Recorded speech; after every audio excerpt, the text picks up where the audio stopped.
माधव कुंज बिहारी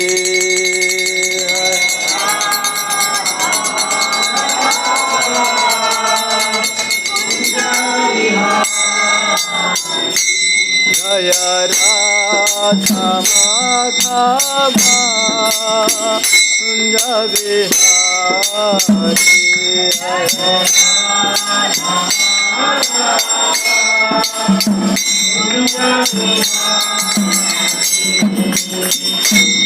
जय गोपी जन वल्लभ गिरिवरधारी गोपी जन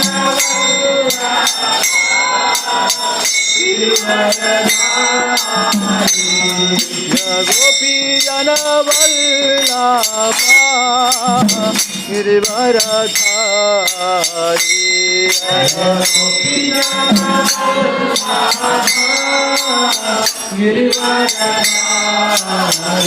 जय यशोदानन्दना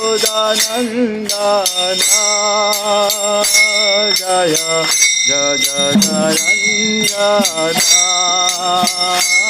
जय यशोदानन्दना जय जगदरञ्जना जय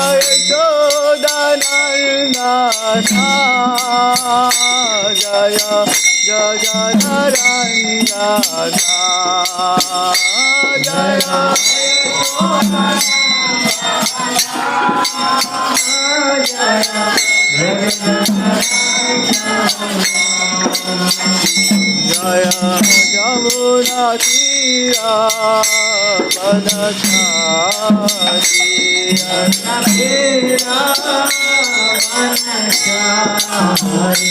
जय यमुना तीरा वनचारी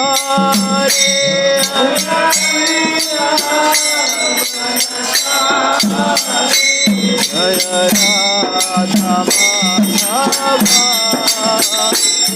बिहारी जय राधा माधव कुंज बिहारी हरे Krishna Krishna Krishna Hare Hare Hare Ram Ram Ram Hare Hare Hare Krishna Krishna Krishna Hare Hare Hare Ram Hare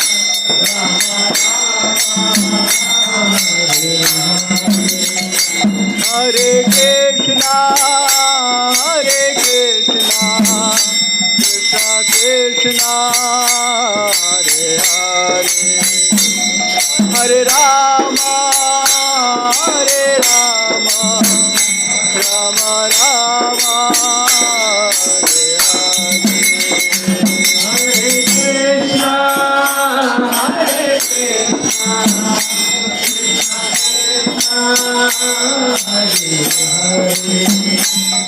Hare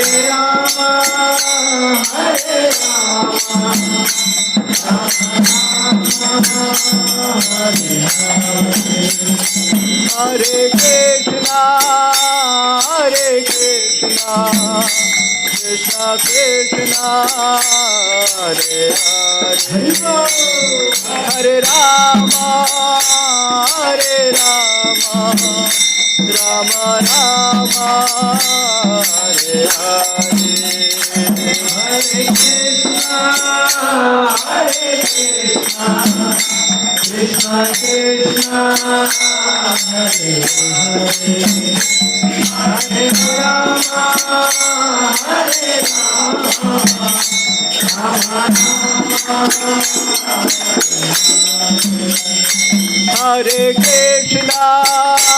Hare Krishna Krishna Krishna Krishna Hare Hare Hare Rama Hare Rama Rama Rama Hare Hare Krishna Hare Krishna Krishna Krishna Hare Hare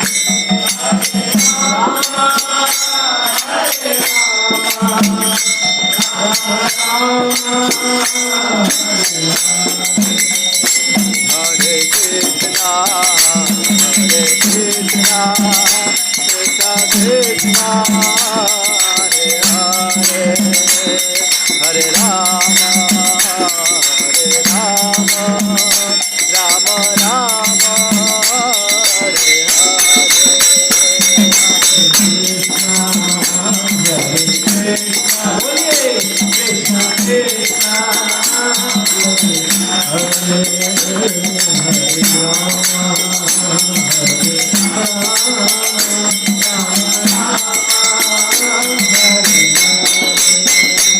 Hare Krishna, Hare Krishna, Krishna Krishna, Hare Hare, Hare Rama, Hare Rama, Rama Rama, Hare Hare, Hare Krishna, Hare Krishna,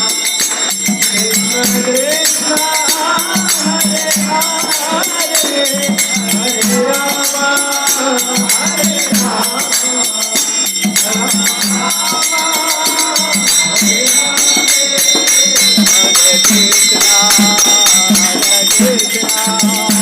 Krishna Krishna, Hare Hare, Hare Rama, Hare Rama, Rama Rama, Hare Hare, Hare Krishna, Hare Krishna, Krishna Hare Hare, Hare Rama, Hare Rama, Rama Rama,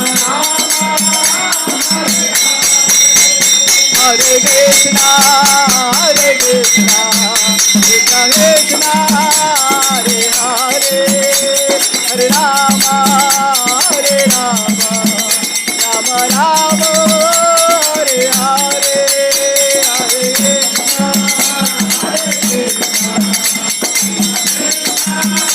Hare Hare, Hare Rama, Hare Rama. Hare Krishna, Hare Krishna, Krishna Hare Hare, Hare Rama, Hare Rama, Rama Rama, Hare Hare, Hare Krishna,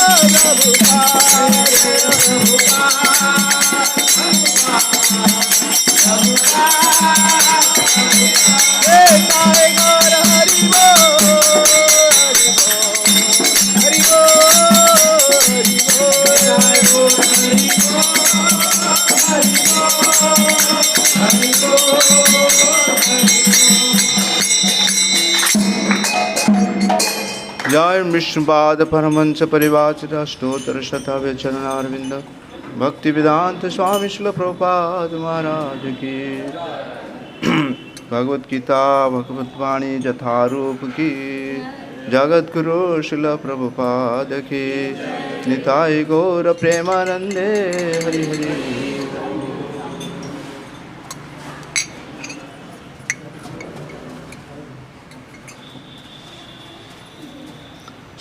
Bhagavad Gita.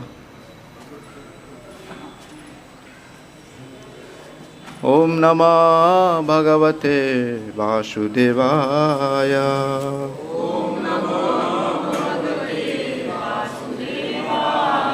ओम नमः भगवते वासुदेवाय।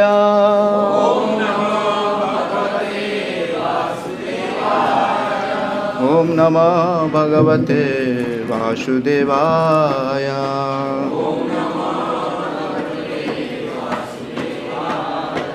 नारायण नमस्कृत्यं नरं चैव नरोत्तमं देवीं सरस्वतीं व्यासं ततो जयमुदीरये। नष्टप्रायेषु अभद्रेषु नित्यं भागवत सेवया भगवती उत्तम श्लोके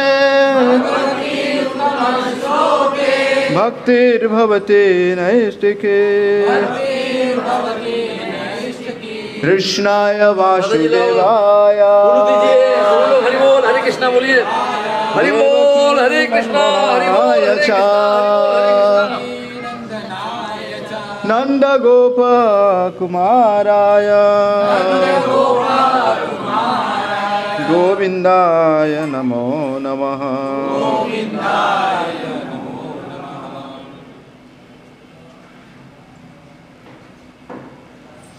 हरे कृष्णा। तो यहाँ पे उपस्थित सब भक्तवृंद मातृवृंद को इस बिलासपुर की अंतर्राष्ट्रीय कृष्ण भावनामृत संघ के तरफ से हार्दिक स्वागत। हम भगवत गीता यथारूप तीसरा अध्याय के 14 नंबर श्लोक पर चर्चा करेंगे। पहले श्लोक पाठ करेंगे।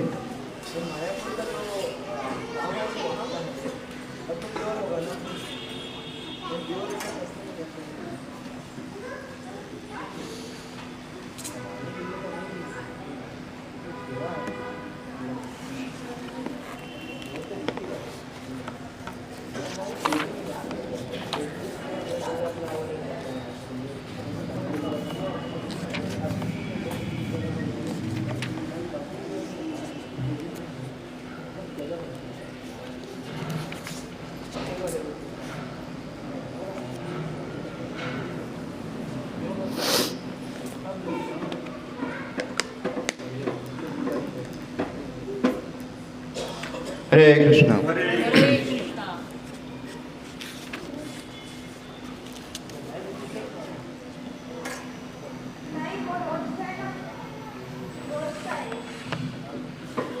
मैंने पीछे दोहराइए श्लोक। अर्नाद भवन्ति भूतानि पर्जनाद अर्ण संभवा यज्ञाद भवन्ति पर्जन्य यज्ञ कर्म समुद्भवा। अर्नाद भवन्ति भूतानि पर्जनाद अर्ण संभवा यज्ञाद भवन्ति पर्जन्य यज्ञ कर्म समुद्भवा। अर्नाद भवन्ति भूतानि पर्जनाद अर्ण्य संभवा यज्ञाद भवन्ति पर्जन्य यज्ञ कर्म समुद्भवा। तो उच्चारण करेंगे, एक प्रभु जी और एक माता जी। उसमें है ना, मोबाइल में है ना सबके पास। तीसरा अध्याय के 14 नंबर श्लोक। अर्नाद भवति भूतानि पर्जन्य अन्न संभव यज्ञाद भवति पर्जन्य यज्ञ कर्म समुद्भव। और कोई पढ़ेंगे माता? अन्नाद भवन्ति भूतानि अर्नात् भवति भूतानि परिजन्याद् अन्न संभवा वाच्यानाख्य संभवा यज्जानन्त भावन्ति परिजन्यो आज्ञान भवति पर्जन्य यज्जाना कर्म संभवा यज्ञ कर्म समुद्भवा। पढ़ेंगे?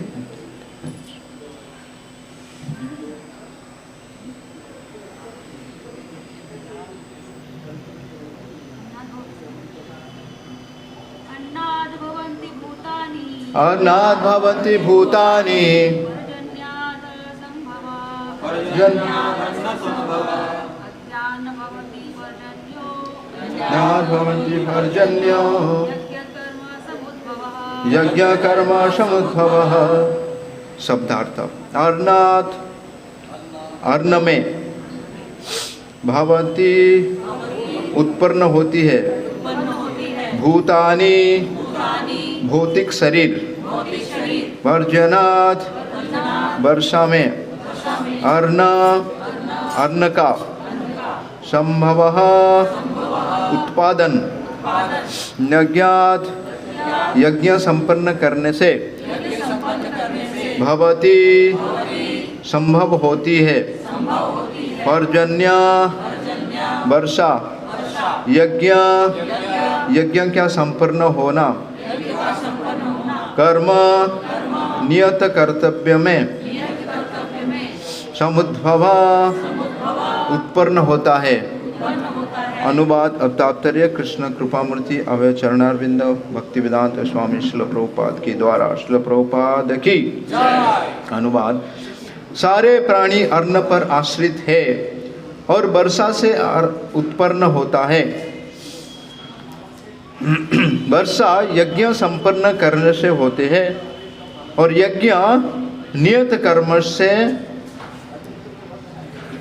होता है। तात्पर्य भगवत गीता के महान टीकाकार श्रील बलदेव विद्याभूषण इसी प्रकार लिखित है। ये इंद्रभुरत्तम यज्ञ सर्वेषण विष्णुतास्मृतिं नारस्मृतिं संपर्दते संतः सर्वे संस्य जक्षुषा भक्तः सर्वकाले सुनितिम अमस्प्रियतम पाप मुच्यते है। परमेश्वर जो यज्ञ पुरुष अथवा समस्त यज्ञ के भोक्ता कहलाते हैं सभी देवताओं के स्वामी हैं और जिस प्रकार शरीर के अंग पूरे शरीर का सेवा करते हैं उसी तरह सारे देवता उनकी सेवा करते हैं। इंद्र चंद्र तथा वरुण जैसे देवता भगवान द्वारा नियुक्त अधिकारी है जो सांसारिक कार्य की देख रेख करते हैं। सारे वेद इन देवताओं को प्रसन्न करने के लिए यज्ञ का निर्देश करते हैं जिससे वे अन्न उत्पादन के लिए प्रचुर वायु प्रकाश तथा जल प्रदान करें। जब कृष्ण की पूजा की जाती है तो उनके स्वरूप देवताओं के भी स्वतः पूजा हो जाती है। अतः देवताओं की अंतरंग से पूजा करने की आवश्यकता नहीं होती। इससे हेतु कृष्ण भावना सर्वप्रथम कृष्ण के भोजन अर्पित करते हैं और तब सब स्थानों में वो ऐसे विधि है जिससे शरीर का आध्यात्मिक पोषण होता है।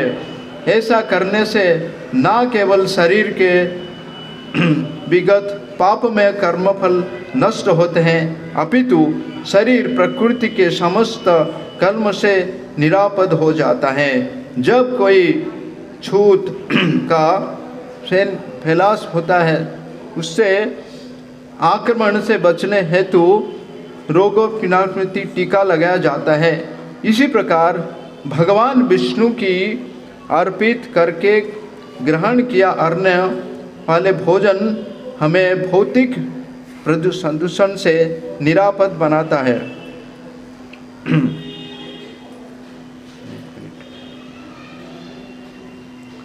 और जो इस विधि का अभ्यस्त हुए वो भगवत भक्त कहलाते हैं। अतः कृष्ण भावना में व्यक्ति जो केवल कृष्ण का अर्पित किया गया भोजन करता है, वह उन समस्त विगत भौतिक दूषण के फल का सामना करने में समर्थ होता है, जो आत्म साक्षात्कार के मार्ग में बाधक बनते हैं। इसके विपरीत जो ऐसा नहीं करता, वो अपने पाप पूर्ण कर्म को बढ़ाना रहता है और जिससे उससे सारे पाप भोगते के लिए अगला शरीर कुकुर सुकुर के समान मिलता है। ये भौतिक जगत नाना कल्मश से पूर्ण है। जो भी भगवान के प्रसाद ग्रहण करके उसे निरापद हो लेता है, वो उनकी आक्रमण से बच जाता है। किंतु जो ऐसा नहीं करता, वो फल का लक्ष्य कल्मश का लक्ष्य बनता है। अन्न अथवा साग वास्तव में खाद्य है। मनुष्य विभिन्न प्रकार के अन्न, साग, फल आदि खाते हैं, जबकि पशु इन पदार्थों का उचिष्ट खाते हैं। जो मनुष्य मांस खाने के अभ्यस्त है, उन्हें भी शाक के उत्पादन पर निर्भर रहना पड़ता है, क्योंकि पशु शाक ही खाते हैं। अतएव हम अंततः खेती के उत्पादन पर ही आश्रित रहना है, बड़ी बड़ी फैक्ट्रियों के उत्पादन पर नहीं। हितों के उत्पादन आकाश से होने वाले प्रचुर वर्षा पर निर्भर करता है, और ऐसे वर्षा इंद्र, सूर्य, चंद्र आदि देवताओं के द्वारा निर्धारित होती है।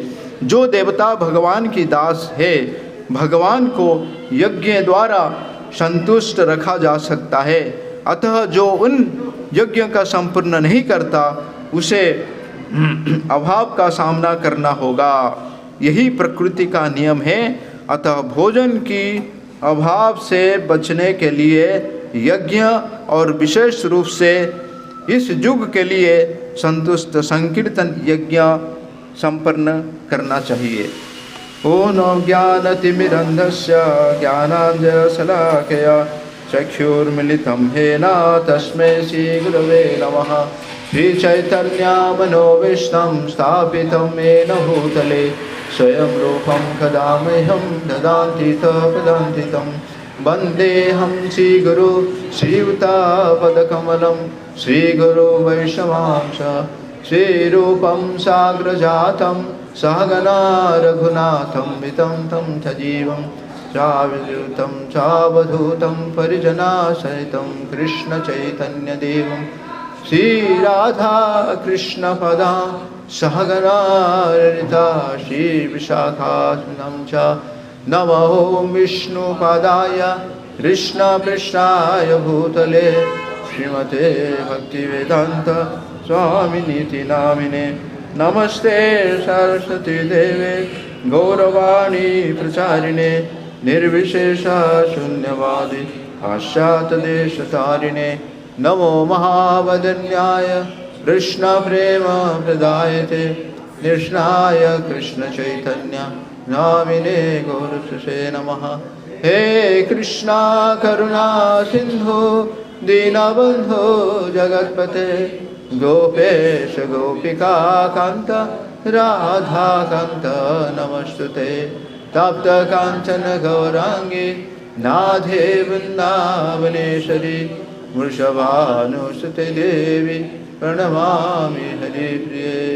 वाञ्छाकल्पतरुभ्यश्च कृपा सिन्धुएव च पतितानां पावनेभ्यो वैष्णवेभ्यो नमो नमः। श्री कृष्ण चैतन्य प्रभु नित्यानंद श्री अद्वैत गदाधर श्रीवासादि गौर भक्त वृंद। हरे कृष्णा कृष्णा कृष्णा हरे हरे, हरे राम राम राम हरे हरे। मुखं करोति वाचालं भङ्गुं लङ्घयते गिरिं यत्कृपातमहं वन्दे श्रीगुरो दीनतारिणं। परमानंद माधव श्री कृष्ण चैतन्य ईश्वरम। हरे कृष्णा।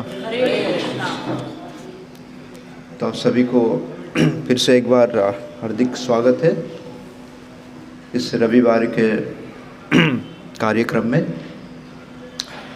ये भगवत गीता कर्म योग, तो ये 14 नंबर श्लोक में भगवान बताते हैं कि अन्नाद भवति भूतानि पर्जन्य अन्न संभव यज्ञाद भवन्ति पर्जन्य यज्ञ कर्म समभव। सारे प्राणी अन्न पर आश्रित है। सच बात है, सारे प्राणी अन्न पर आश्रित है। तो आप बोलेंगे केवल मनुष्य है, और मनुष्य में भी कुछ लोग जो शाकाहारी और कुछ लोग जो है मांसाहारी, लेकिन ऐसा कोई भी मनुष्य नहीं है जो केवल मांसाहार करके जीवन बिताता है। मांसाहारी के साथ उसको क्या चाहिए? उसको शाकाहारी चाहिए। और प्रभुपाद जी तात्पर्य में लिखते हैं जो मनुष्य भी प्राणी के ऊपर निर्भर करता है, वो प्राणी भी का भोजन क्या है? शाकाहारी है कि नहीं? आपने देखा किसी प्राणी मांसाहारी बनते हैं? बहुत ही कम है। लेकिन मनुष्य जिस प्राणी के ऊपर निर्भर करता है वो प्राणी भी का भोजन क्या है? शाकाहारी है। भागवत में श्लोक में बताया गया पहला स्कंद में, जीव जीवस्य जीवनम। एक प्राणी जो दूसरे प्राणी के ऊपर निर्भर करता है। कई लोग हमको प्रश्न पूछते हैं कि आप लोग शाकाहारी है, लेकिन उस शाकाहारी में भी जीवन है ना? मम वंश जीवलोको जीवहूत सनातन। जितना भी हम जीवराशि देखते हैं, जितना भी प्राणी देखते हैं, या जो पेड़ पौधे देखते हैं, उनके अंदर भी क्या है? जीवन है कि नहीं? तो आप कैसे उनको खाते हैं? तो उसका उत्तर यह है कि पहले तो हमको बताया गया कि मनुष्य होने के नाते हमको बताया कि हमारा भोजन क्या होना चाहिए? शाकाहारी होना चाहिए। तो केवल शाकाहारी होने से भी वो संपूर्ण नहीं होता है, क्योंकि शाकाहारी में भी क्या है? जीवन है। तो इसलिए हमको बताया गया कि मनुष्य को केवल शाकाहारी भोजन करना चाहिए। लेकिन इस भोजन को जब हम भगवान को अर्पित करते हैं, वो शाकाहारी भोजन में क्या हो जाता है? वो क्या हो जाता है? वो प्रसाद बन जाता है। हाँ, तो प्रभुपाद बोलते हैं अगर शाकाहारी है तो बंदर भी शाकाहारी है, कई सारे जानवर भी शाकाहारी है, और कई सारे मनुष्य भी शाकाहारी है, लेकिन वो कृष्ण का भक्ति नहीं करते हैं, है ना? तो पहले तो हमको क्या खाना चाहिए पता होना चाहिए, और उसको जब भगवान को अर्पित करते हैं तो फिर वो क्या बन जाता है? वो प्रसाद बन जाता है। और उस प्रसाद को अगर भोजन करते हैं तो हम सारे कल्मश से मुक्त हो जाते हैं, सारे पाप से मुक्त हो जाते हैं। तो आपको क्या विश्वास है इसमें? विश्वास है विश्वास? किन को विश्वास है कि भगवान को जो भोग लगाते हैं तो वो क्या बन जाता है? वो प्रसाद बन जाते हैं। पहले भोग रहता है ना? और भगवान जो है, क्योंकि ब्रह्म संहिता में बताया गया कि अंगानि सकलांति, भगवान का जो इंद्रिय है वो हमारे इंद्रिय से नहीं है। भगवान हम इंद्रिय है, वो है दिव्य है, वो चिन्मय है।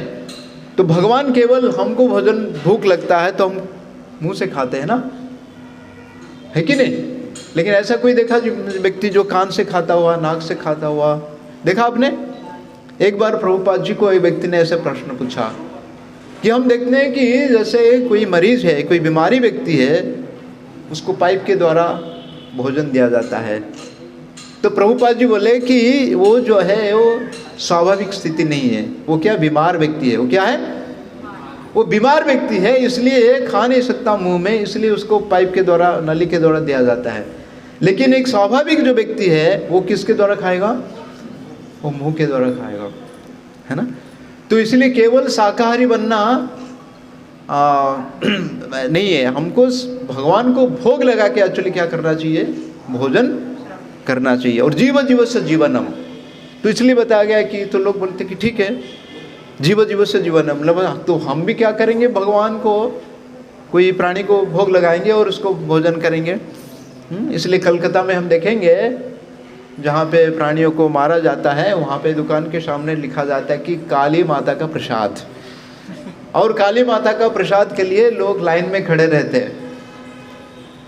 काली माता है, कोई माता कभी अपने बच्ची का खून या पिएगी कभी कभी लेती है, वो काली माता का प्रसाद नहीं है, वो हमारा जीव, हम अपने जीवा को नियंत्रण नहीं कर पाते हैं, इसके लिए हम क्या करते हैं, दूसरे प्राणी को मार के फिर उनको खाना चाहते हैं, है ना। तो यहाँ पे बताया गया, प्रभुपाद लिखते हैं कि सारे प्राणी अन्न पर आश्रित है जो वर्षा से उत्पन्न होता है। तो अन्न हम देखेंगे जितना भी फैक्ट्रियाँ, उसमें अन्न का फैक्ट्री नहीं है, वो प्रोसेसिंग ज़रूर करते हैं, अन्न को लेके उसको पाउडर बना के उसको अलग अलग ये करते हैं उसको, है ना। लेकिन कोई भी ऐसे फैक्ट्री नहीं है जहाँ पे हम दाल चावल ये वगैरह बना सकते हम नहीं बना सकते हैं। वो बनने के लिए हमको क्या चाहिए, हमको भूमि के ऊपर निर्भर करना चाहिए, धरती के ऊपर निर्भर करना चाहिए, और उसमें इसको उगाने के लिए क्या होना चाहिए, वर्षा के ऊपर बनना चाहिए, है ना।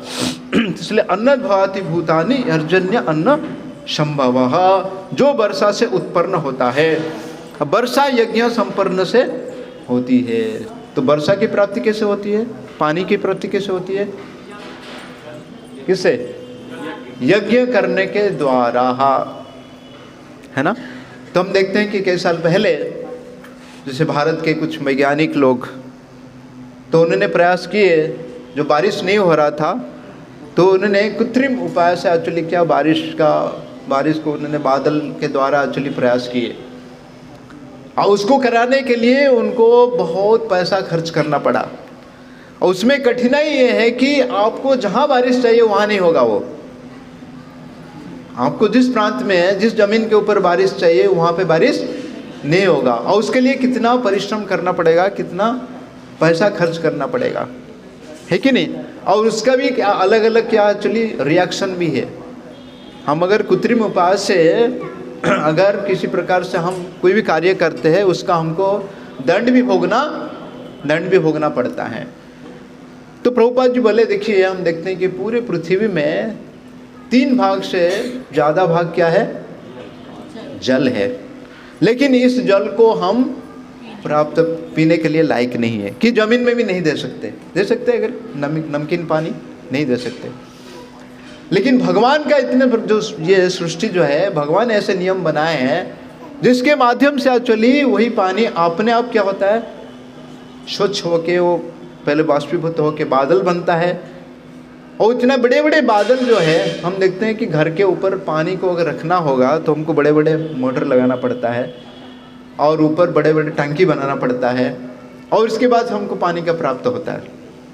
लेकिन भगवान का इस सृष्टि का नियम किस प्रकार से, देखिए वो अपने आप एक्चुअली जब सूर्य के द्वारा वाष्पीभूत होता है और बादल बनता है ना, वो बड़े बड़े बादल, ऐसे नहीं कि 1000, 2000, 5000 लीटर है, लाखों लीटर का बादल है ना। और जहाँ चाहिए भगवान उसको एक्चुअली इस बादल को ट्रांसपोर्ट भी करते हैं। हम पानी का टैंकर मंगाते हैं तो हमको 2-3 हज़ार रुपये लग जाता है कि नहीं। लेकिन भगवान के सृष्टि ऐसा नियम है, भगवान उसको अपने आप एक्चुअली ट्रांसपोर्ट करते हैं पूरे दुनिया में, और जहाँ उनको इच्छा एक्चुअली वहाँ पे वो बरसात गिराते हैं। और वो पानी कितना हो, कैसा होता है, बहुत ही बिल्कुल बिस्लरी एकदम स्वच्छ पानी है ना। तो भगवान यहाँ बताते हैं, इसलिए आपको जो प्राणी है उसको अन्न के ऊपर निर्भर होना पड़ता है। वो अन्न एक्चुअली बरसात से आता है, और वर्षा की प्राप्ति कैसे होता है, यज्ञ करने से। तो कौन सी यज्ञ करना चाहिए हमको, कौन सी यज्ञ, हाँ। इसलिए भागवत में बताया गया कि कृत्य अधाय तो विष्णु। सत्य युग में लोग भगवान को ध्यान करते थे, भगवत प्राप्ति करने के लिए भगवान को ध्यान करते थे। वो एक प्रकार का यज्ञ था, ध्यान करना है ना, भगवान के तस्वीर पर ध्यान करना। लेकिन तृतीया युग में क्या था, तृतीया यजते मखो, भगवान को यज्ञ, क्योंकि यज्ञ पुरुष है। भगवान कौन है? यज्ञ पुरुष है। यज्ञ के द्वारा चली भगवान को संतुष्टि करते हैं, तो फिर भगवान संतुष्ट होकर क्या करते हैं? बरसात कराते हैं। और फिर द्वापर युग में बताया कि द्वापरे परिचर्यात, मतलब भगवान का अर्च विग्रह का सेवा पूजा, अर्च विग्रह का सेवा पूजा। क्योंकि कलियुग में भगवान दो प्रकार से प्रकट होते हैं, एक है भगवान के विग्रह के माध्यम से, अर्च विग्रह के माध्यम से, और दूसरा है भगवान के कली काले नाम रूप कृष्ण अवतार। जैसा हमने अभी कीर्तन किया, सबको आनंद लगा? और कीर्तन करेंगे ना? जितना भी कीर्तन करते हैं हम देखें, कोई भी बच्चे है, बूढ़ा है, जवान है, कोई भी स्त्री है, वृद्धा है, बालिका है, हर कोई एक्चुअली इस यज्ञ में भाग ले सकते हैं। फिर कलियुग के लिए बताया गया कि कलो तत् हरि कीर्तन, है ना, यज्ञ संकीर्तन प्राय यजंती सुमेधसः।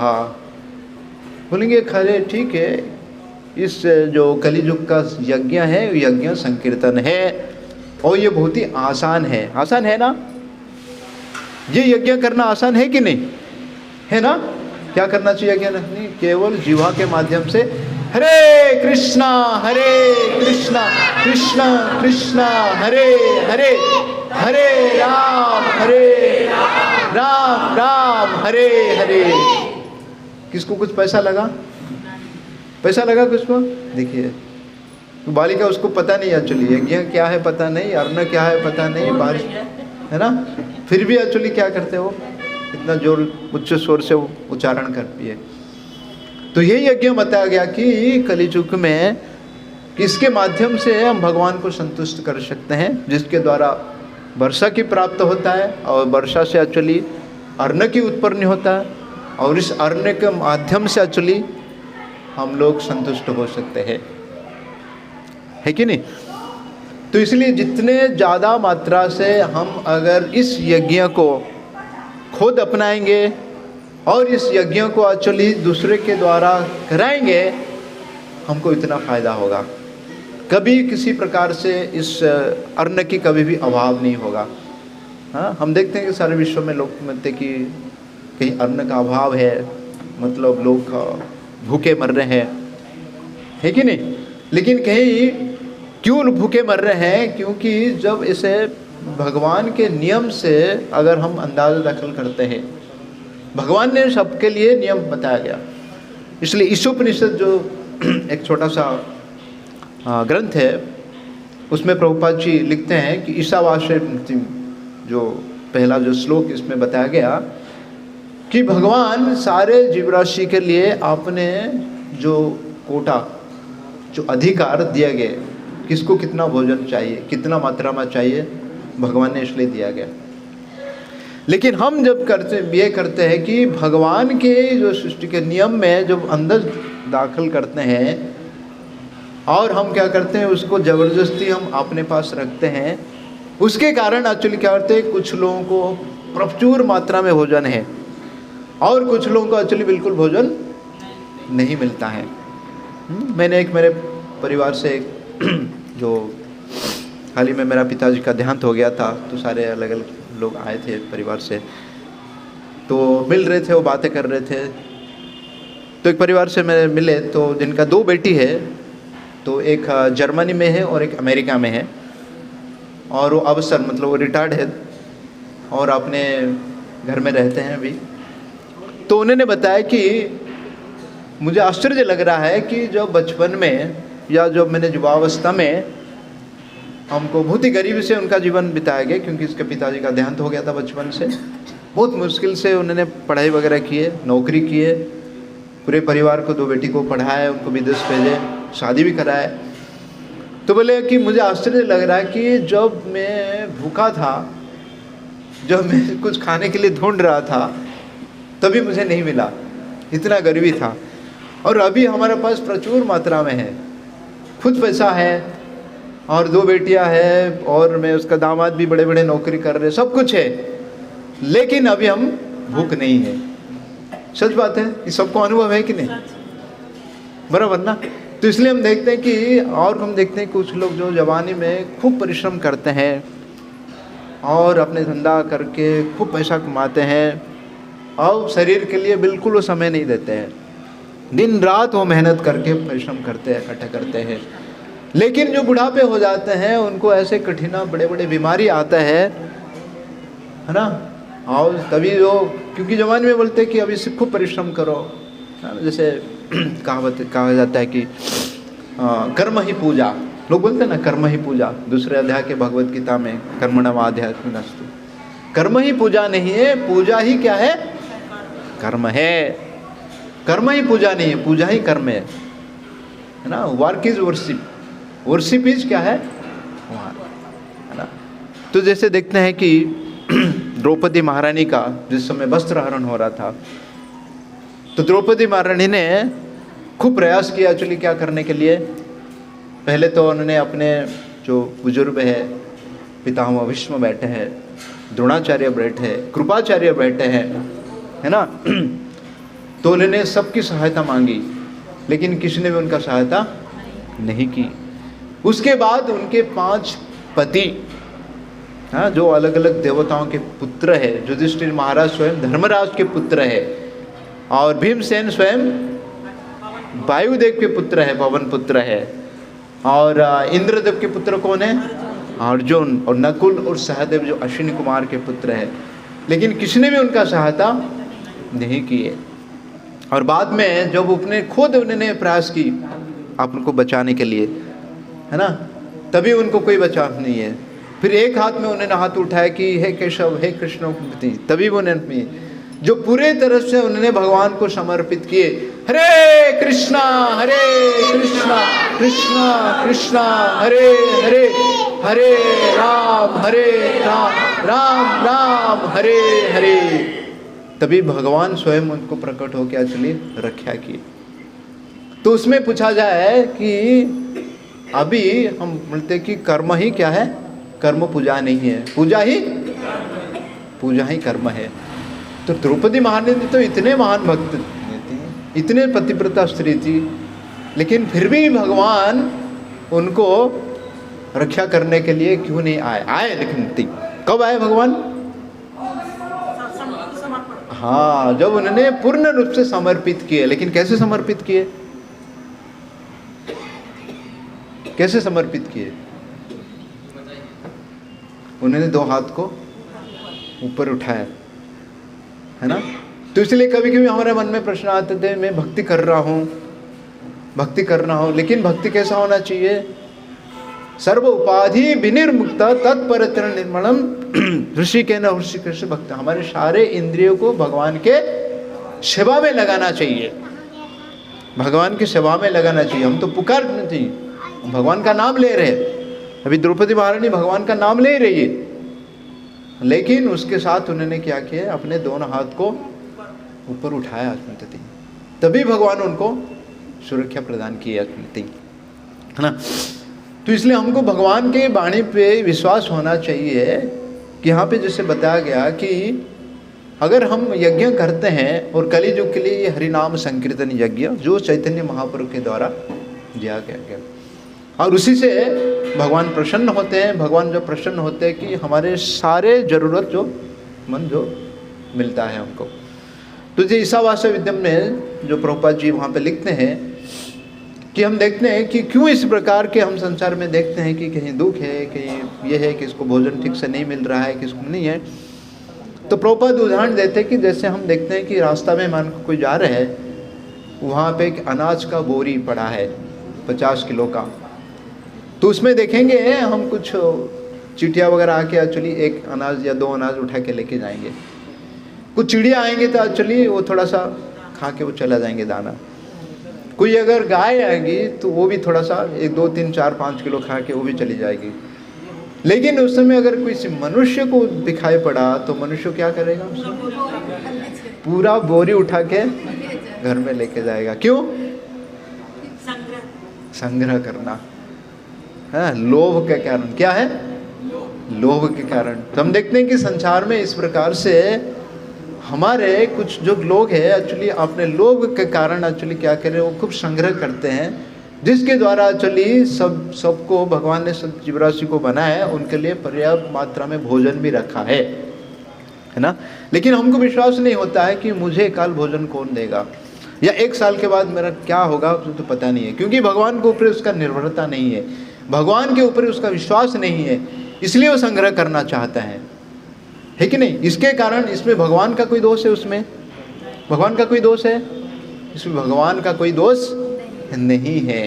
तो इसलिए हम भगवान को इसको दोषी नहीं बनाते कि नहीं इसको मिल रहा है इसको नहीं मिल रहा है, क्या प्रति है कि नहीं। तो एक बार चैतन्य महाप्रभु जब संकीर्तन आंदोलन शुरू किए, दिन भर क्या करते थे, अपने साथियों को लेके एक्चुअली वो संकीर्तन करते थे। तो एक बार ऐसे एक्चुअली संकीर्तन करते करते अपने साथियों के साथ वो जा रहे थे, तो एक जैसे नवद्वीप कहा जाता है कि चैतन्य महाप्रभु का प्राकट्य हुआ अंतरद्वीप में, जो सबसे मध्य में है, और एक द्वीप है जिसका नाम है रुद्रद्वीप, और वो रुद्रद्वीप से आते थे सीमंत द्वीप करके, वो उसी द्वीप में आते थे क्योंकि संकीर्तन करते थे। उसी समय सारे भक्त लोग देखे कि आकाश मार्ग में क्या हुआ कि बड़े बड़े बादल आने लगा, एकदम बिल्कुल अंधकार छा गया, और सबको पता लगा कि अभी जोर से क्या होने वाला है, खूब बारिश होने वाला है। सब लोग एक्चुअली भयभीत हो गए कि हम आगे कैसे जाएंगे और संकीर्तन कैसे करेंगे। तो उसी समय चैतन्य महाप्रभु ने क्या किए, आपने वो हाथ ऊपर किए और ऊपर दिखे, और फिर उन्होंने क्या किए, बादल को एक्चुअली बताया कि आप यहाँ से अभी हट जाओ, क्योंकि अभी हमको संकीर्तन करना है, हमारा संकीर्तन यज्ञ में आपको कोई बाधा नहीं देना चाहिए। तो कुछ समय के बाद क्या हो गया कि जो इतने बड़े बड़े घने बादल था बिल्कुल साफ हो गया, हरी बोल। और भक्त लोग ने क्या किया, जोर जोर से एक्चुअली कीर्तन करने लगे, हरे कृष्णा कृष्णा कृष्णा हरे हरे, हरे राम राम राम हरे हरे। तो आज भी जाएंगे, उस जगह का नाम है मेघर चारा। उस मेघ मतलब पता है, बादल है ना।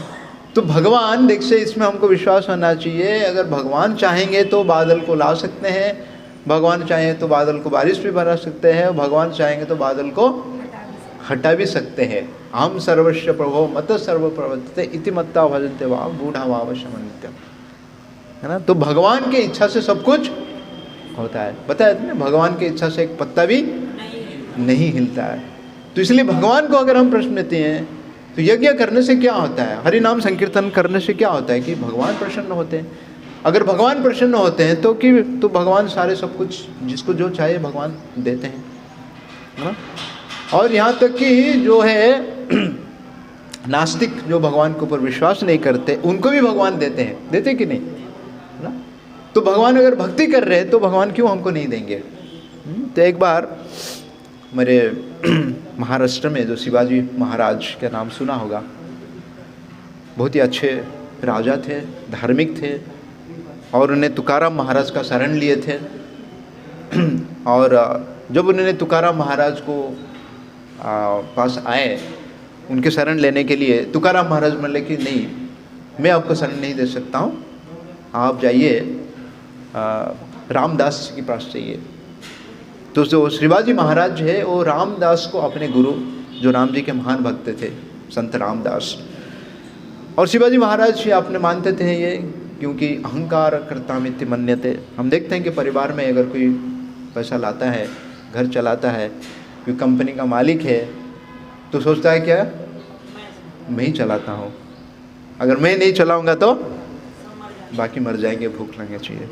तो हमारा एक कथाकार मतलब एक भक्त बताते थे कि अगर कोई परिवार में ऐसे कोई व्यक्ति सोचता है तो एक दिन उसको क्या करना चाहिए, मर के दिखना चाहिए, मतलब आँख बंद कर देना चाहिए कि मैं मर गया, और देखना चाहिए कि मेरा परिवार चल रहा है कि बंद हो गया, है ना।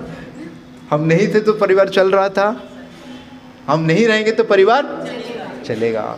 लेकिन हम अगर कृष्ण का परिवार को चलाएंगे, कृष्ण को परिवार को हम चलाएंगे, है ना। तो हमारा परिवार को कौन चलाएंगे? कृष्ण चलाएंगे, है ना। हम अगर कृष्ण का परिवार को चलाएंगे तो हमारा परिवार को कृष्ण चलाएंगे, है ना। तो गुरु रामदास को मन में ये विचार आया कि शिवाजी महाराज ये सोच रहे कि मैं राज्य को शासन कर रहा हूँ और सारे जीवराशि को मैंने भोजन देता हूँ। तो एक बार उन्होंने शिवाजी महाराज को बुलाया और उनको जंगल में लेके गए। चलिए, तो साथ में जा रहे थे, जाते जाते एक्चुअली बहुत बड़ा एक चट्टान दिखाई पड़ा। गुरु रामदास जी ने शिवाजी महाराज को बोले कि इस चट्टान को आप तोड़िए। गुरु का आज्ञा ना, गुरु जैसे हमको बताते हैं, हमको उनको आज्ञा का पालन करना चाहिए, है ना। यस्य प्रसादात् भगवत प्रसादात्, यस्य प्रसादात् न गतिः। उनको चट्टान को तोड़ने से क्या मिलेगा उस पता नहीं, बोले तोड़िए। तो शिवाजी महाराज कैसे तोड़ने लगे। जब उसको तोड़ने लगे, उसके बीच में इतना बड़ा मेंढक था, इतना बड़ा मेंढक एक्चुअली उसके अंदर था। तो उनको ये बताने के लिए क्या इस मेंढक को भोजन देते। तो इस मेंढक को कौन भोजन दे रहा था? उस मेंढक को भगवान ही भोजन दे रहे थे। तो इसलिए आप इस संसार को नहीं चला रहे, संसार को भगवान चला रहे हैं। हम केवल क्या बनते हैं? निमित्त मात्र। हम केवल एक निमित्त मात्र बनते हैं। ईश्वर परम कृष्ण सच्चिदानंद विग्रह सर्व कारण कारणम, है कि नहीं। तो इस प्रकार से हमारे जो गौड़ीय वैष्णव ये परंपरा में एक महान आचार्य जो श्रीधर स्वामी महाराज, जिन्होंने भागवतम का पहला टीकाकार थे, है ना, श्रीधर स्वामी महाराज, वो गृहस्थ आश्रम में थे। और उनका विचार ये था कि अभी मैं गृहस्थ आश्रम त्याग करके वानप्रस्थ और संन्यास लेना चाहता हूँ। लेकिन उनका पत्नी गर्भवती थे। तो उनके मन में ये विचार था कि जब मेरा पत्नी संतान को उत्पन्न करेगी और उसके बाद मैं घर छोड़ के चला जाऊंगा। तो कुछ दिन के बाद क्या कि उनके जो पत्नी थे वो संतान के पुत्र संतान को उत्पन्न की। और उसके बाद क्या हुआ, तुरंत एक्चुअली उनका पत्नी का देहांत हो गया। जो पत्नी का देहांत हो गया तो उनके मन में विचार आया कि अरे अरे, भगवान ने ऐसे कैसे मेरे साथ में थी। मेरा तो विचार यह था कि अभी मैं पत्नी और बच्चे को छोड़ के मैं घर छोड़ के चला जाऊंगा, तो अभी कैसे मैं जाऊंगा। हाँ, मुझे लोग क्या बोलेंगे, बेजिम्मेदारी बोलेंगे ना, कि पत्नी को बच्चे को छोड़ के चले गए अपनी पत्नी, अभी सॉरी छोटा सा बालक है उसको कैसे छोड़ के चले गए। विचार करते करते बैठे हैं तो उनके प्रांगण जो आंगन में बैठे तो देखे कि ऊपर से एक छिपकली जा रहा था और छिपकली से एक्चुअली एक अंडा नीचे गिरा और उस अंडा जब टूटा तो उसमें से छोटा का एक छिपकली बाहर निकला। तो ध्यान से देख रहे थे कि अरे अरे, उसका तो माँ ऊपर है और नीचे उसका बच्चा है, शावक है, तो कैसे भोजन उसको मिलेगा, तो बेचारा मर जाएगा। कुछ समय के बाद उसने देखे कि एक छोटा सा कीड़ा आके एक्चुअली उसका जो छोटा सा छिपकली था उसके मुंह में आजू बाजू में घूम रहा था। ये जो छोटा सा छिपकली था उसने तुरंत क्या किया, अपने जीभ को बाहर निकाला और जिसमें क्या हुआ कि वो जो कीड़ा था एक्चुअली क्या उसके जीभ पे स्पर्श हुआ और उन्हें तुरंत मुंह में खा लिया। तो ये देखिए उनको इतना प्रेरणा आया कि अगर भगवान ऐसे अगर एक नगण्य जो छोटा सा जीव है उसका भी देखभाल करते हैं तो मैं अगर घर छोड़ के जाऊंगा, लेकिन किसके लिए जाऊंगा। कुछ लोग घर से परेशान होकर चले जाते हैं। हमारे परम पूज्य राधा गोविंद महाराज बताते हैं कि घर में पति पत्नी झगड़ा होता है तो पति बोल रहे कि आज से कभी वापस नहीं आऊँगा, है ना। 3, 4, 5 घंटा हुआ फिर रात को समय एक्चुअली फिर से वापस आ जाता है और पत्नी उनको पूछती भी कैसा है, बोलते कि तुम्हारा मुंह देखने के लिए ना आए हो, बच्चे के मुंह देखने। तो कभी कभी एक्चुअली बच्चे के साथ झगड़ा हो जाता है, नालायक बच्चे घर छोड़ के जाता है लेकिन फिर से वापस आता है और बच्चे को बोलता है कि तुम्हारे लिए मैं नहीं आया हूँ, पत्नी के लिए आया हूँ, है ना। तो इतना आसान नहीं है कि हमारे जो परिवार का जो आसक्ति है, इस बंधन है, उसको तोड़ने के लिए। लेकिन अगर भगवान की सेवा के लिए हम जा रहे हैं, हाँ, परम दृष्टा निवर्तन्ते विश्वा विनिवर्तन्ते निराहारस्य देहिना रसोवर्जम रश्मि परम दृष्टा निवर्तन्ते। कोई अगर भगवान की सेवा के लिए जा रहे हैं, है ना, तो बाकी जो है कार्य है भगवान उसको परिवार को संभालेंगे, ये गारंटी है हमको। तो श्रीधर स्वामी महाराज को इतना प्रेरणा मिला कि मैं तो सोच रहा था कि एक्चुअली इस मेरा परिवार का क्या होगा, इस बच्चे का कौन देखभाल करेगा। तो तुरंत क्या कि उसने घर छोड़ के चले गए, है ना। लेकिन उसका आगे ये बताया जाता है कि कोई मन में प्रश्न है कि ठीक है वो तो छोड़ के चले गए, लेकिन इसका आगे क्या हुआ, बच्चे को पढ़ाई लिखाई किसने किया, बच्चे को भोजन किसने खिलाया।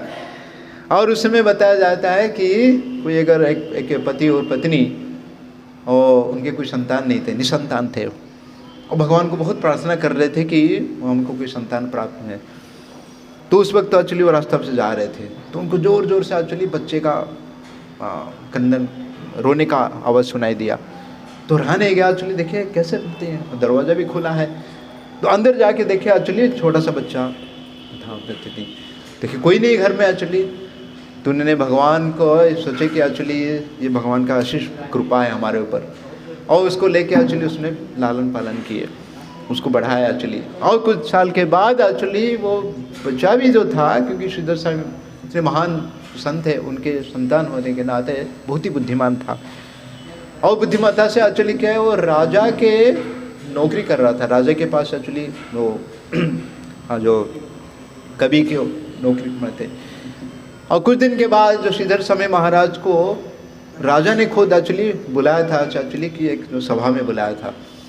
और उस सभा में एक्चुअली वहाँ पे श्रीधर स्वामी महाराज और से जो बालक था, जो बालक इतने बड़े हो गया था, उनके साथ उनका वाद विवाद में चर्चा हो रहा था। और उसी चर्चा में श्रीधर स्वामी महाराज को उनको इतना आश्चर्य लगा कि मेरे से इतना बुद्धिमान कौन नहीं थे। तो उन्होंने पूछने लगे कि आपके परिवार माता पिता। तो पूछते पूछते उनको पता चला कि एक्चुअली वही जो है मेरा ही बेटा है एक्चुअली पद्धति, है ना। तो इस प्रकार से हम देखते हैं कि यहाँ पे भगवान जैसे बताते हैं कि सारे जो जीवराशि हो भोजन के ऊपर, अन्न के ऊपर निर्भर करते हैं, और अन्न वर्षा से प्राप्ति होता है। और वर्षा कैसे प्राप्ति होता है, यज्ञ करने से वर्षा प्राप्ति होता है कहते हैं। हाँ, एक बार जैसे युधिष्ठिर महाराज जो को ये के कारण उनको वनवास कर रहे थे, तो उसे युधिष्ठिर महाराज और द्रौपदी रानी बैठे थे, और युधिष्ठिर भर रहे थे कि अपने भाग्य को ठोस रहे थे कि क्या है, ऐसा है, हमने इतने प्रयास किया लेकिन हमको इतने तकलीफ मिल रहा है, और हमको जंगल में भटकना पड़ता है। तो ये सब क्या है, जैसे हम बोलते हैं कि दैव्य बोलते ना, लॉक, भाग्य मेरा खराब है अपने तती। लेकिन जो द्रौपदी महारानी बोले कि नहीं, आप भाग्य को ये नहीं कर सकते, आपको हमको प्रयास करना चाहिए। तो थोड़ा सा बात भी हुआ था, युधिष्ठिर महाराज वहाँ पे, फिर द्रौपदी महारानी बोले कि मान लो कि कोई किसान है ना, वो भगवान के ऊपर उसका विश्वास है, तो ये सोचेगा चलिए ठीक है, बारिश होगा, बारिश होने के बाद मैं हल जोतूँगा, खेती करूँगा, और फिर क्या करूँगा, मैं अनाज डालूँगा, बीज बोऊँगा, तो फिर होगा। तो द्रौपदी महारानी बोले कि नहीं, ऐसा नहीं है। तो किसान को क्या करना चाहिए, एक्चुअली उसको तो पहले खेती करना, हल जोतना चाहिए, और उसके बाद उसको बीज डालना चाहिए, और फिर बारिश के ऊपर उसको निर्भर होना चाहिए एक्चुअली। तो इसलिए हमारे जो वैष्णव तत्व है उसमें बताया जाता है कि हमको हमारा प्रयास करना चाहिए, और भगवान के कृपा के ऊपर हमको निर्भर करना चाहिए। यह नहीं कि एक्चुअली हम प्रयास नहीं करेंगे और बोलेंगे भगवान का कृपा जब होगा तभी होगा। भगवान का कृपा हर समय पे है, हर जीवात्मा है पे है, क्योंकि हम भगवान के अंश है, भगवान के पुत्र है। तो भगवान का अंश होने के नाते हम सबके ऊपर भगवान का कृपा है, लेकिन इस कृपा को क्या करते, हम समझ नहीं पाते एक्चुअली कि कृपा को कैसे धारण किया जाए, प्राप्त कैसे किया जाए। तो ये हरिनाम ऐसे जो एक कृपा है जिसके माध्यम से हमको कृपा मिल सकता है। और जो जीवात्मा देखिए जो हरिनाम नहीं ले सकता है, जो यज्ञ नहीं कर सकता है, उनको भी हम कृपा दे सकते हैं। तो ये सबसे प्रभुपाद बोलते हैं ये सबसे बड़ा क्या है, परोपकार है। ये सबसे बड़ा परोपकार है। तो हमारे लिए भी हम भला करा सकते हैं और हम दूसरे का भी भला कर सकते हैं। यही एक्चुअली जो हरिनाम संकीर्तन इसके माध्यम ये है। तो यज्ञ के द्वारा हम, और इसलिए प्रभुपाद बोलते हैं कि इसलिए हम अलग अलग देवताओं को अलग से पूजा नहीं करना चाहिए। हरे कृष्ण, है ना। जैसे लोग समझते हैं कि अभी यहाँ पे बताया गया कि इंद्र है, चंद्र है, वरुण है ना, वायु है, क्योंकि हम थे कि हमारा जो जरूरत है उनके द्वारा प्राप्त होता है। तो प्रभुपाद लिखते हैं कि ये जितना भी देवता है ये भगवान के अधिकृत है, मतलब भगवान के द्वारा इनको इस कार्य में बैठा गया एक्चुअली कि आपको ये कार्य करना है ना। तो आपको अगर पता है एक्चुअली कि ये जो है भगवान का अधीनस्थ है, ये स्वतंत्र नहीं है, तो हम उनको भगवान को छोड़ के फिर उनके पास जाके अलग अलग क्यों पूजा अर्चना उनको करेंगे। और करने के बाद भी क्या है, हो सकता है कि वो संतुष्ट होंगे भी नहीं होंगे भी। आपको कैसे पता चला कि संतुष्ट हुए भी नहीं हुए? हाँ, हम देखते हैं कि आज में भगवान कृष्ण के लीला में भी जो भगवान, क्योंकि जो ब्रजवासी है वो कितने पीढ़ियों से क्या कर रहे थे, गोवर्धन की पूजा नहीं कर रहे थे, इंद्र का पूजा कर रहे थे। कितने पीढ़ियों से इंद्र का पूजा कर रहे थे और उनको बारिश प्राप्त होता था, जिससे उनके जो गोधन बढ़ता था, को खूब प्रचुर मात्रा में अनाज प्राप्त होता था। लेकिन भगवान कृष्ण बोले कि नहीं, इस बार हम नहीं इंद्र का पूजा नहीं करेंगे। लेकिन नंद बाबा बोले कि नहीं नहीं, हम आप चाहते तो हम गोवर्धन का पूजा भी करेंगे और ये इंद्र का भी पूजा करेंगे। भगवान कृष्ण बोले कि नहीं, हम जो भी सामग्री रखे अभी इंद्र का पूजा करने के लिए, उससे हमको क्या करने के, भगवान का पूजा करेंगे एक्चुअली कहते हैं। तो नंद बाबा तैयार हो गए करने के लिए। लेकिन क्या हुआ, हरे कृष्ण, अभी इंद्र देखिए इतने सालों से, मतलब कई पीढ़ियों से एक्चुअली की, और इंद्र जो ऐसे कोई व्यक्ति नहीं है। इंद्र क्या है, एक पोस्ट है, और वो पोस्ट में कोई भी आ सकता है ना। उसका जो टर्म खत्म हो जाता है फिर दूसरा कोई आता है ना। लेकिन इंद्र को इतना गुस्सा आया बोली कि इतने साल तक उनको मिल रहा था, पूजा मिल रहा था, है ना। लेकिन एक बार उन्होंने, ब्रजवासी ने उनका इंद्र पूजा बंद किए, और इतना गुस्सा आया उन्होंने पूरे जो ब्रजवासियों को, यहाँ तक कि जितने भी गोधन है, जितना भी अलग अलग प्राणी है, सबको मारने के लिए उन्होंने देखिए। तो देवताओं के पूजा में अगर कोई थोड़ा सा गलती हो जाता है तो देवता लोग क्या हो जाते हैं, नाराज हो जाते हैं। लेकिन भगवान के पूजा में, इसलिए भगवान बोलते हैं क्या, स्वल्पमात्र त्रय तो महत्वयात्। थोड़ा मात्रा में भी किसने भी अगर मेरा पूजा किया, मेरा सेवा किया, मेरा नाम उच्चारण किया, तो मैं उनको सबसे बड़ा भय से बचा लूँगा, सबसे बड़ा भय से मुक्त कर लूँगा। क्योंकि संसार में हर जीवात्मा भयभीत है कि नहीं। अभी कुछ लोग भी मास्क पहने हैं क्योंकि सरकार का नियम है बता रहे थे, है ना। दवाई भी और कड़ाई भी, है ना। तो कितना भयभीत थे हम, देखिए घर से नहीं निकलते थे और सामाजिक दूरी, पास में भी नहीं बैठ पाएंगे, इतना भय था। लेकिन हम माया से कितना भयभीत होते हमने भयभीत। देवी श्री गुणमयी मम माया दुरतया माँ में वर्तती। तो भगवान का जो भक्त है एक्चुअली वो कभी भय से डरते नहीं है। भजोरे मनोश्री नंद नंदन अभय चरणार विंदरे। क्योंकि भगवान का चरण में जो आश्रित रहते हैं, भगवान अभय प्रदान करने वाले। तो अगर कोई भगवान के शरण में जाते हैं तो हमको किसी प्रकार से भय नहीं होना चाहिए। हमको निर्भय होकर एक्चुअली भगवान का कीर्तन करना चाहिए, भगवान का संकीर्तन में भाग लेना चाहिए, भगवान का प्रचार में लग जाना चाहिए। क्योंकि किसी का अपनी है, देखते हैं संसार में, देखते हैं कि जैसे लोग दुर्गा देवी को पूजा कर रहे हैं, बोलते हैं कि कृष्ण का पूजा क्यों करना चाहिए, है ना। दुर्गा देवी के हाथ में क्या है, त्रिशूल है। भगवान के हाथ में क्या है? वो तो विष्णु के हाथ में है। भगवान के हाथ में क्या है? बांसुरी है ना। तो अगर इतने साधारण सब समझ सकते हैं कि कोई अगर अब जितना भी हम देवता जाते हैं, किसी ना किसी के पास किसी ना किसी प्रकार का अस्त्र है कि नहीं? क्योंकि वो असुर लोग को मारने के लिए, संहार करने के लिए वो इस्तेमाल करते हैं, है ना। लेकिन भगवान के हाथ में कुछ भी नहीं एक्चुअली, क्योंकि भगवान केवल आनंद घन है। भगवान केवल आनंद लूटना चाहते हैं। अब हम उनके अंश होने के नाते में हमारा भी क्या है, स्वभाव है सच्चित आनंद ना। तो हम जितना मात्रा में भगवान के सेवा करेंगे, हम भी इतना मात्रा में क्या होंगे, आनंदित हो जाएंगे। ये हमारा स्वभाव है और इस आनंद को हम ढूंढते हैं, है कि नहीं। इसका साक्षात हम देख सकते हैं कि प्रभुपाद जी ये कैसे यज्ञ करने से वर्षा होता है। तो 1975 में प्रभुपाद जी हैदराबाद में थे और उसी समय ऐसा स्थिति था कि पूरा जो आंध्र प्रदेश में बिल्कुल अकाल था, एक बूंद भी बारिश नहीं था। सब लोग इतना चिंतित थे तो क्या होगा। तो प्रभुपाद जी ने बताया कि भगवान भगवत गीता में इसका बताया कि हमको क्या करना चाहिए, यज्ञ करना चाहिए। तो प्रभुपाद जी अपने भक्तों को जो थोड़े मात्रा में भक्त थे उनके साथ में लेके प्रभुपाद जी जोर जोर से क्या करने लगे, कीर्तन करने लगे।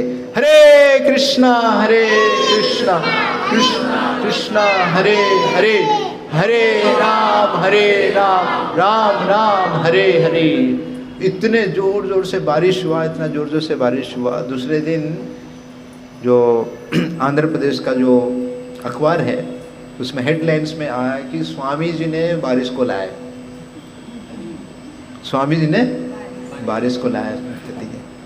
1975 में यह थी। साक्षात देखते हैं तो प्रभुपाद जी आपने अनुभव से, अपने उदाहरण से बताया।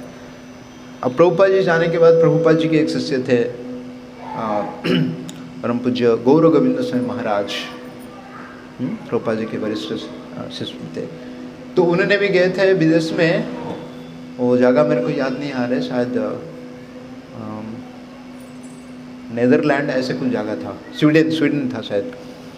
तो उसी प्रकार से बिल्कुल बारिश का एकदम ये था, अकाल था। तो सब लोग चिंतित थे। तो उन्होंने बताया कि हमको क्या करना चाहिए, इस हरि नाम का कीर्तन करना चाहिए, संकीर्तन करना चाहिए। जो उन्होंने कीर्तन किए उसी दिन पूरे शहर जो क्या हुआ, पानी में डूब गया। हरे कृष्णा कृष्णा कृष्णा हरे हरे, हरे राम राम राम हरे हरे। तो इसलिए चैतन्य महाप्रभु ये जो हरि नाम का संकीर्तन, हरि नाम का बाढ़, तो हम देखते हैं कि जैसे प्रयाग है ना, प्रयाग है ना, जहाँ पे गंगा जमुना सरस्वती का मिलन है ना। तो उससे पहले जब चैतन्य महाप्रभु से प्रकट होने से पहले तो यहाँ पे गंगा जमुना सरस्वती का तो मिलन है, खूब सारे पानी है, लेकिन जो प्रेम का बन्या है, जो प्रेम का बाढ़ कभी तक आए नहीं था वहाँ पे।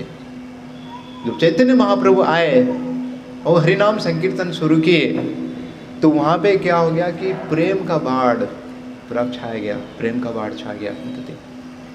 तो इसलिए भगवान के जो वाणी है, और साक्षात रूप से हम देखते हैं कि जो भगवत गीता भगवत वाणी है, जिसको प्रभुपाद जी ने यथारूप प्रस्तुत किए, और उसके ऊपर अगर हमारा श्रद्धा है, विश्वास है, उसको अगर हम नियमित रूप से पढ़ते हैं और हम दूसरों को बताते हैं, अपने जीवन में उतारते हैं, तो हमारे जीवन से जो भी कष्ट है, जो दुख है, वो सब कुछ दूर हो सकता है। हरे कृष्णा कृष्णा कृष्णा हरे हरे, हरे राम राम हरे हरे। तो अन्नद भवति भूतानि स्थिति, सारे प्राणी अन्न पर आश्रित है, जो वर्षा से उत्पन्न होता है। वर्षा यज्ञ संपन्न करने से होती है और यज्ञ नियत कर्म से उत्पन्न होता है ना। हरे कृष्णा कृष्णा कृष्णा हरे हरे, हरे राम राम राम हरे हरे। तो अलग अलग जो देवताओं हैं उनको हम संतुष्ट नहीं कर सकते हैं, और कभी वो नाराज हो जाते थे फिर उनका हमको दंड भी भोगना पड़ता है। लेकिन यहाँ पे देखते हैं कि जो पुण्य पुरुषोत्तम भगवान है वो थोड़े मात्र से भक्ति करने से भी वो संतुष्ट हो जाते हैं। तो इसलिए हमको क्या करना चाहिए, हमेशा कृष्ण का भक्ति करना चाहिए। हरे कृष्णा। किसको कोई प्रश्न है?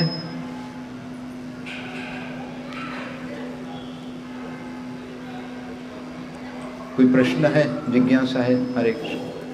महाराज जी जो बोल रहे हैं आपने जिक्र किया, उनका क्या ये जो कहता था सरस्वती मठ जो बात कर रहा है नहीं करता? श्रीधर स्वामी महाराज नहीं, श्रीधर स्वामी महाराज हमारा पहला टीकाकार है, जिनका जन्म हुआ था उड़ीसा प्रांत में, जन्म हुआ था बालेश्वर में। टीकाकार है श्रीधर स्वामी महाराज। हरे कृष्णा। माइक दीजिए। हरे कृष्ण। प्रभु जी, जैसे आपने अभी बताया कि हमें भगवान को भोग लगा के ही उसको प्रसाद के रूप में ग्रहण करना चाहिए। इन केस अगर कोई ऐसा नहीं करता है तो क्या वो पाप खा रहा है? पाप खा रहे। तो उसको हम कैसे यानी जस्टिफाई कर सकते हैं या क्लियर कर सकते हैं? तो थोड़ा उसके बारे में वो बताएं। पाप है कि नहीं है? जी वही है ना जी।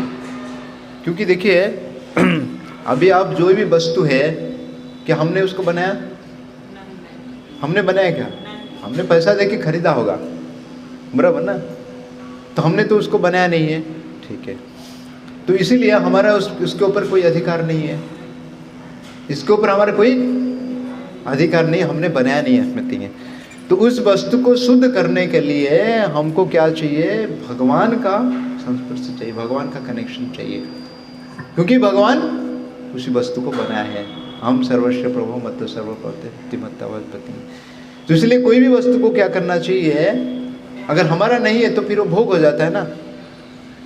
हमारा अगर नहीं है तो वो भोग हो जाता है, तो भोग को हम तो पचा नहीं सकते हैं। इसलिए हमको क्या करना चाहिए? प्रसाद ग्रहण करना चाहिए। तो प्रसाद कैसे होगा? अगर हमको, इसलिए हमको कुछ भी नहीं आता है, किसी को कोई मंत्र भी आता नहीं है, तो केवल भगवान को समर्पित कर लेता है, भगवान के सामने रख लेता है, या केवल हरे कृष्ण महामंत्र बोल लेता है।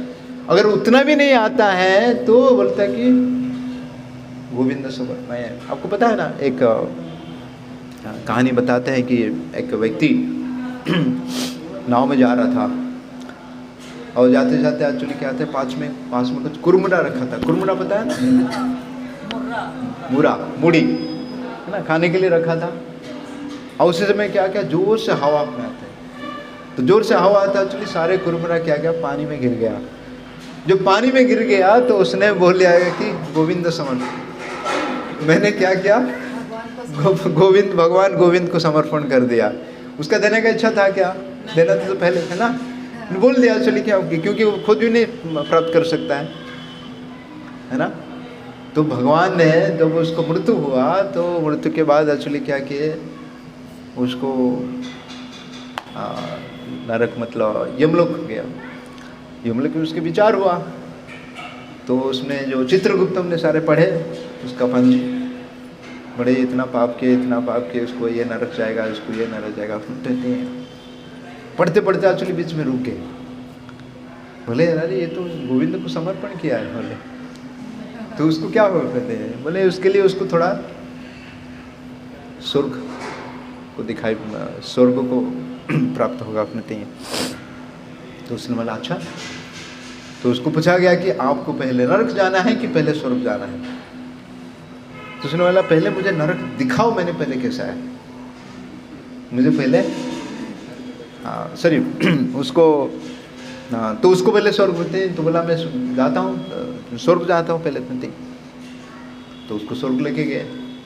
जब स्वर्ग लेके गए तो फिर दिखाया कि स्वर्ग में नंदन कानन है, बहुत सुंदर सुंदर बगीचा है, सुंदर सुंदर फूल है।